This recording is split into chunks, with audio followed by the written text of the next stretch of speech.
आज से पहले आपने बहुत सारे म्यूचुअल फंड्स के कैटेगरी के बारे में सुना होगा, बट आज हम जिस म्यूचुअल फंड के बारे में बात करने वाले, आज हम जिस कैटेगरी के बारे में बात करने वाले, यहाँ पे पैसा इन्वेस्ट करने का मतलब होता है मार्केट के हिडन चांसेस को पकड़ना। जो मार्केट में हिडन चांसेस होते हैं, जो बहुत सारे लोग नहीं देख पाते हैं, बाकी फंड मैनेजर नहीं देख पाते, बाकी म्यूचुअल फंड नहीं देख पाते, वो ये म्यूचुअल फंड उन्हीं हिडन चांसेस के अंदर आपके पैसों को इन्वेस्ट कर रहा होता है, जिसका नाम है अपॉर्चुनिटी फंड। अब बहुत सारे लोगों ने इस फंड का नाम सुना होगा और बहुत सारे लोगों को इसके बारे में पता भी नहीं होगा। आज हम इस पूरे वीडियो में दो अपॉर्चुनिटी फंड को कंपेयर करने वाले हैं, जिसका डिमांड बहुत ज्यादा आ चुका है मेरे पास। लोगों ने बहुत कमेंट किया था इस म्यूचुअल फंड के ऊपर, जिसका नाम है ICC Prudential India opportunity fund and दूसरे का नाम है फ्रैंकलिन इंडिया अपॉर्चुनिटी फंड। इन दोनों फंड को हम कंपेयर करने वाले हैं और सबसे इंपॉर्टेंट हम अपॉर्चुनिटी फंड के बारे में जानने वाले हैं कि आखिर में ये फंड होते कौन से हैं, आपके पैसे को कहां पे इन्वेस्ट करते हैं, सबसे इंपॉर्टेंट किसको पैसा इन्वेस्ट करना चाहिए और किसको नहीं करना चाहिए इस म्यूचुअल फंड के अंदर। और इस वीडियो के अंदर मैं आपको कुछ टिप्स भी देने वाला हूं, जिसको आप जरूर फॉलो करिएगा अगर आप म्यूचुअल फंड के अंदर पैसा इन्वेस्ट करते हैं। सबसे पहले हम बात करते हैं कि आखिर में अपॉर्चुनिटी फंड होते कौन से हैं। अब देखिए, ये एक टाइप के ना इक्विटी म्यूचुअल फंड होते हैं, जो आपके पैसे को उन कंपनीज के अंदर इन्वेस्ट कर रहे होते हैं जहां पे कुछ स्पेशल सिचुएशन चल रहा होता है। अभी स्पेशल सिचुएशन क्या होता है? एग्जांपल के तौर पे किसी कंपनी के अंदर रीस्ट्रक्चरिंग चल रहा होता है। अब रीस्ट्रक्चरिंग चल रहा होता है ना, तो वहां पे कंपनीज में ग्रोथ हो सकता है, या मान के चलते हैं कंपनी का मर्जर हो गया या एक्विजिशन हो गया, अब वहां पे भी कंपनीज का ग्रोथ हो सकता है। या ये भी मान के चलते हैं कि कोई गवर्नमेंट पॉलिसी आने वाली है जिसके वजह से कंपनी का बिजनेस इंप्रूव हो सकता है, तो वहां पे आपके पैसे को इन्वेस्ट किया जाएगा। तो ये कुछ स्पेशल सिचुएशन होता है जहां पे पैसा इन्वेस्ट करता है फंड मैनेजर, एक अपॉर्चुनिटी का फायदा उठाता है। कोई अगर मार्केट में अपॉर्चुनिटी आ रही है, कंपनी में कोई अपॉर्चुनिटी आने वाली है, उस टाइम पे वो पैसा इन्वेस्ट करता है उन कंपनीज के अंदर, जिससे इन्वेस्टर्स का शॉर्ट टर्म के अंदर में ही बहुत ज्यादा फायदा हो पाता है। लेकिन एक बात का ध्यान रखिएगा, यहाँ पे सब कुछ स्पेशल सिचुएशन के ऊपर डिपेंड करता है। अगर वो चीज गलत होती है, मान के चलते हैं कोई कंपनी के अंदर इवेंट होने वाला है, अगर वो गलत हो गई, अगर वो फंड मैनेजर के हित में नहीं जाता है, तो आपका लॉस भी हो सकता है। इसीलिए आपको इन फंड्स के अंदर, अपॉर्चुनिटी फंड्स के अंदर, आपको शॉर्ट टर्म में वोलेटिलिटी देखने को मिलेगा बहुत ज्यादा। तो अगर आप एक एग्रेसिव इन्वेस्टर हैं, बहुत ज्यादा एग्रेसिव इन्वेस्टर हैं, अगर आप शॉर्ट टर्म के वोलेटिलिटी को झेल सकते हैं, जैसे स्मॉल कैप में होता है, तो आप इस म्यूचुअल फंड को चूज करिएगा, नहीं तो आपके लिए फंड्स नहीं बने हुए। अपॉर्चुनिटी फंड्स में अगर आप पैसा इन्वेस्ट करते हैं या इन्वेस्ट करने के बारे में सोच रहे हैं, तो अपना टाइम हॉरिजन कम से कम 7 साल का रखिएगा। 7 साल से ज्यादा टाइम का आपका गोल होना चाहिए, तभी आपको इस म्यूचुअल फंड को चूज करना है। तो ये तो हमने बात कर लिया अपॉर्चुनिटी फंड्स के बारे में कि आखिर में ये फंड्स होते कौन से, ये आपके पैसे को कहां पे इन्वेस्ट करते हैं। अब हम बात करने वाले हैं दो म्यूचुअल फंड के बारे में, जो कि इस कैटेगरी के टॉप करने वाले म्यूचुअल फंड है। एक का नाम है ICC Prudential India opportunity fund and दूसरे का नाम है फ्रैंकलिन इंडिया अपॉर्चुनिटी फंड। अगर बात करूं मैं इन दोनों अपॉर्चुनिटी फंड के बारे में, तो इनका गोल लगभग सेम है। इन दोनों म्यूचुअल फंड का गोल सेम है, लॉन्ग टर्म ग्रोथ एंड सबसे इंपॉर्टेंट स्पेशल सिचुएशन को फाइंड करना। ये दोनों म्यूचुअल फंड स्पेशल सिचुएशन को फाइंड कर रहे होते हैं। मैंने आपको बता दिया है कौन कौन से स्पेशल सिचुएशन होता है। मतलब कंपनी के अंदर अगर कोई इवेंट होने वाला है जिसके वजह से कंपनी का ग्रोथ बढ़ सकता है, वहीं पे आपके पैसे को इन्वेस्ट किया जाता है। अब देखिए, अगर बात करूं मैं आईसीसी म्यूचुअल फंड की, तो ये आपके पैसे को कॉर्पोरेट रिस्ट्रक्चरिंग और पॉलिसी बेस्ड अपॉर्चुनिटी के अंदर इन्वेस्ट करता है। इनमें आपके ज्यादा पैसों को इन्वेस्ट करता है।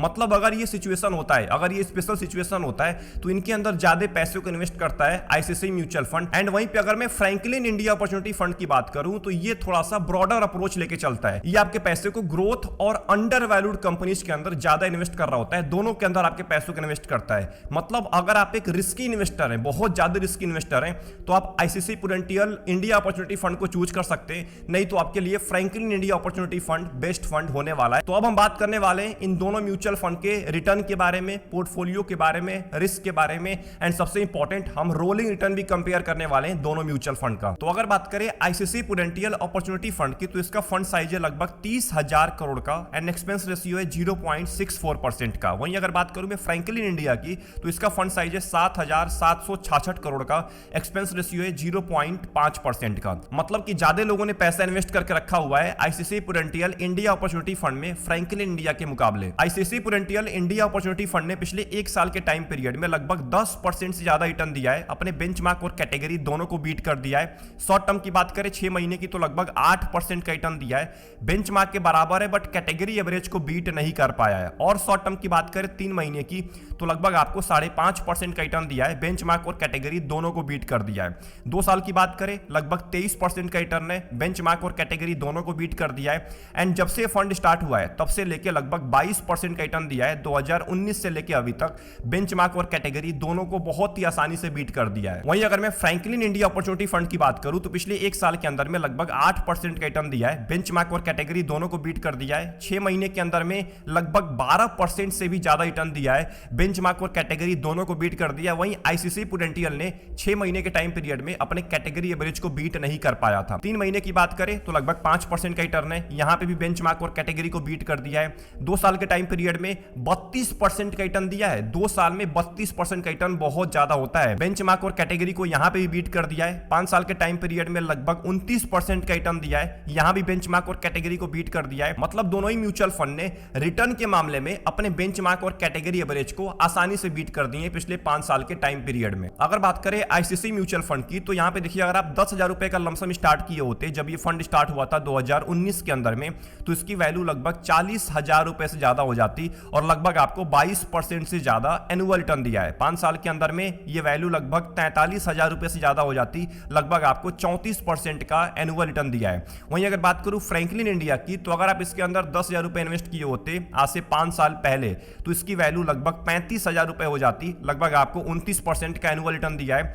10 साल पहले अगर आप इन्वेस्ट किए होते तो 10,000 की वैल्यू हो जाती लगभग 51,000 रुपए, आपको लगभग 17% से ज्यादा रिटर्न दिया है। एंड जब से फंड स्टार्ट हुआ है 2013 से फंड स्टार्ट हुआ है, 2013 से लेके अभी तक लगभग आपको 18% का एनुअल रिटर्न दिया है और 10,000 की वैल्यू लगभग 87,000 कर चुका है। सबसे इंपॉर्टेंट अगर हम आईसीसी म्यूचुअल फंड के पोर्टफोलियो के बारे में बात करें तो पोर्टफोलियो टर्नओवर रेशियो 60% का है, वहीं कैटेगरी एवरेज का 203% का है। मतलब एक चीज तो क्लियर है कि कैटेगरी एवरेज के मुकाबले फंड मैनेजर पिछले साल के अंदर में कम बदलाव किया है इस फंड के अंदर, बट 60% का भी ज्यादा होता है। इक्विटी की बात करें 94% आपके पैसे को इक्विटी में इन्वेस्ट किया जाएगा, नंबर ऑफ स्टॉक्स 72 होने वाले हैं, लार्ज कैप की कंपनी लगभग 70% है, मिड कैप की 9% एंड स्मॉल कैप की 3%। ऑब्वियस सी बात है यहाँ पे लार्ज कैप की कंपनी आपको ज्यादा दिखने वाली है। टॉप 10 स्टॉक्स के अंदर में सबसे ऊपर आपको इन्फोसिस दिखेगा जिसका लगभग 6% का वेटेज है, एक्सिस बैंक का लगभग 6% का है, सन फार्मास्यूटिकल का लगभग 5% का है, रिलायंस का लगभग 5% का है। अब देखिए यहाँ पे 72 कंपनी है तो आपके पैसे को 72 कंपनीज के अंदर डिवाइड किया जाएगा, बट इन्फोसिस हो गया, एक्सिस बैंक हो गया, सन फार्मास्यूटिकल हो गया, रिलायंस हो गया, इनके अंदर ज्यादा वेटेज है। मतलब आपके ज्यादातर पैसे को टॉप 5 या टॉप 10 कंपनीज के अंदर ही इन्वेस्ट किया जा रहा है। वहीं अगर मैं फ्रैंकलिन इंडिया के पोर्टफोलियो के बारे में बात करें तो पोर्टफोलियो टर्नओवर रेशियो केवल 45% का है, वहीं कैटेगरी का 203% का है। मतलब इसका portfolio turnover ratio ICC prudential के मुकाबले कम है। मतलब फंड मैनेजर इसके अंदर कम बदलाव करता है पोर्टफोलियो में। इक्विटी में लगभग 92% आपका पैसा इन्वेस्ट किया जाएगा, जिसमें यहाँ पे देखिए फॉरेन इक्विटी में 2% आपके पैसे को डाला जाएगा, इंडियन इक्विटी में 90% है, नंबर ऑफ स्टॉक 60 होने वाले, लार्ज कैप में ज्यादा पैसों को इन्वेस्ट किया जाएगा, मिड कैप और स्मॉल कैप में 11% और 17% वेटेज है।